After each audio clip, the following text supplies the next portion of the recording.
तो क्या हमारे देश में हमारे संविधान से ऊपर कोई व्यवस्था हो सकती है? क्या जनता द्वारा चुनी गई एक पूर्ण बहुमत की सरकार धार्मिक अदालत के सामने सरेंडर कर सकती है? और सबसे बड़ा सवाल, जिस सेकुलरिज्म यानी धर्मनिरपेक्षता का ढोल हमारे देश का लिबरल और बुद्धिजीवी तबका रोज पीटता है, वो पंजाब के इस राजनीतिक भूचाल पर अचानक से मौन व्रत धारण करके क्यों बैठ गया है? देखिए, पंजाब में इस समय जो चल रहा है उसे अगर आप सिर्फ एक राजनीतिक लड़ाई समझ रहे हैं तो आप गलत हैं। ये लड़ाई अब चुनी हुई सरकार बनाम अकाल तख्त की बन चुकी है। मुख्यमंत्री भगवंत मान को अकाल तख्त ने गुरुद्रोही और पंथ विरोधी घोषित कर दिया है। देखिए इन तस्वीरों को कि कैसे पंजाब की चुनी हुई सरकार अकाल तख्त के समक्ष पेश हो रही है और भारतीय लोकतंत्र और सेकुलरिज्म के बुनियादी ढांचे पर यह तस्वीर कई गंभीर सवाल खड़े करती है। पर यह पूरा मामला क्या है, आइए जानते हैं। देखिए, बात शुरू होती है दो मुद्दों से। पहला, सोशल मीडिया पर वायरल हुआ एक कथित वीडियो जिसमें दावा किया गया कि मुख्यमंत्री भगवंत मान सिख गुरुओं की तस्वीरों पर शराब छिड़क रहे हैं। अकाल तख्त ने 2 सरकारी फॉरेंसिक लैब से जांच कराई और वीडियो को असली घोषित कर दिया गया। दूसरी तरफ भगवंत मान का अजीबोगरीब दावा है कि विरोधियों ने उनके चेहरे जैसा सिलिकॉन मास्क पहनकर या एआई के जरिए एक फर्जी वीडियो बनवाया। लेकिन असली फसाद की जड़ सिर्फ वीडियो नहीं है, असली फसाद है जगत जोत श्री गुरु ग्रंथ साहिब सत्कार संशोधन विधेयक 2026। मान सरकार ने 13 अप्रैल 2026 को विधानसभा में एक कानून पास किया जिसमें बेअदबी के दोषियों को उम्र कैद की सजा का प्रावधान रखा गया। लेकिन सिखों की सर्वोच्च संस्था अकाल तख्त और एसजीपीसी भड़क गए।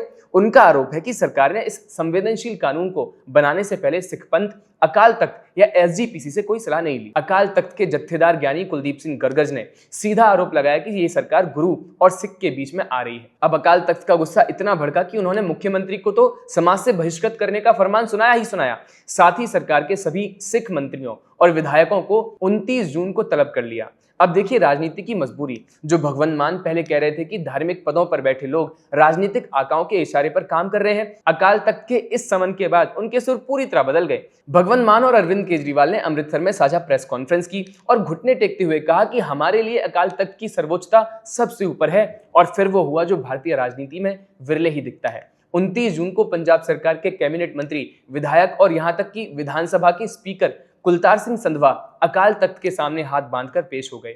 उन्होंने लिखित में माफीनामा दिया और माना कि उन्होंने बिना पूरा पढ़े जल्दबाजी में विधानसभा में बिल पास करा दिया था। अकाल तख्त ने सरकार को 30 दिन का अल्टीमेटम दिया है कि कानून बदलो वरना अंजाम भुगतने के लिए तैयार रहना। इस पूरे घटनाक्रम ने विपक्ष को भगवंत मान सरकार को घेरने का सोने का कटोरा दे दिया है।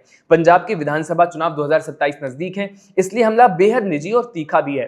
पंजाब कांग्रेस के नेता और नेता प्रतिपक्ष प्रताप सिंह बाजवा ने कहा कि अगर भगवंत मान में थोड़ी भी सिख मर्यादा बची है तो वो खुद अकाल तख्त के सामने पेश हों और सजा भुगतें, उन्होंने पाप किया है। वहीं कांग्रेस अध्यक्ष राजा वड़िंग ने मान के बयानों का मजाक उड़ाते हुए कहा कि कभी एआई तो कभी सिलिकॉन मास्क, मुख्यमंत्री झूठ का ऐसा जाल बुन रहे हैं जिसमें वो खुद फंस चुके हैं, उन्हें तुरंत इस्तीफा दे देना चाहिए। उधर पंजाब बीजेपी अध्यक्ष केवल सिंह ढिल्लों और केंद्रीय मंत्री रवनीत सिंह बिट्टू ने आम आदमी पार्टी पर संविधान के अपमान का आरोप लगाया है। बिट्टू ने पूछा, क्या पंजाब की विधानसभा कोई रबर स्टैंप है? अब आते हैं इस पूरे विवाद के सबसे महत्वपूर्ण और वैचारिक पहलू पर। यह वो सवाल है जिसे मुख्य धारा का मीडिया उठाने से डरता है। भारत का संविधान कहता है कि राज्य और धर्म दोनों अलग अलग रास्ते चलेंगे। राज्य कभी किसी धार्मिक दबाव में काम नहीं करेगा। इसे ही हम धर्मनिरपेक्षता यानी सेकुलरिज्म कहते हैं। तो आज सवाल ये पूछा जाना चाहिए कि कहां गायब है वो सेकुलरिज्म ब्रिगेड जो देश के दूसरे राज्यों में धर्म और राजनीति के तालमेल पर छाती पीटने लगती है। जब उत्तर प्रदेश या देश के किसी और हिस्से में कोई मुख्यमंत्री किसी धार्मिक गुरु के सामने जाता है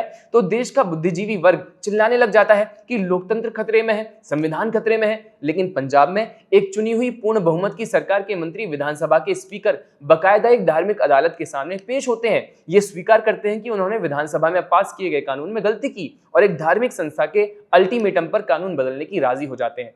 तो क्या यह संवैधानिक मर्यादा के अनुकूल है? क्या एक सेकुलर देश में कानून बनाने का अधिकार सिर्फ जनता द्वारा चुनी गई विधानसभा को है या किसी धार्मिक पीठ को?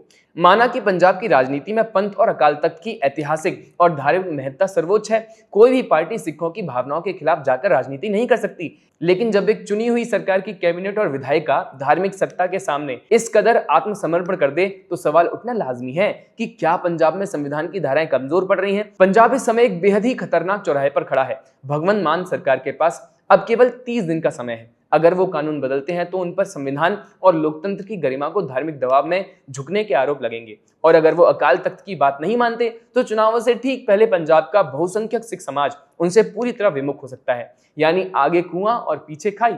दोस्तों, आपको क्या लगता है कि क्या भारत में सेकुलरिज्म की परिभाषा अलग अलग राज्यों के हिसाब से बदल जाती है? अपनी राय नीचे कमेंट्स में जरूर बताएं। वीडियो को लाइक करें, शेयर करें और हमारे चैनल को सब्सक्राइब जरूर कर लें। नमस्कार।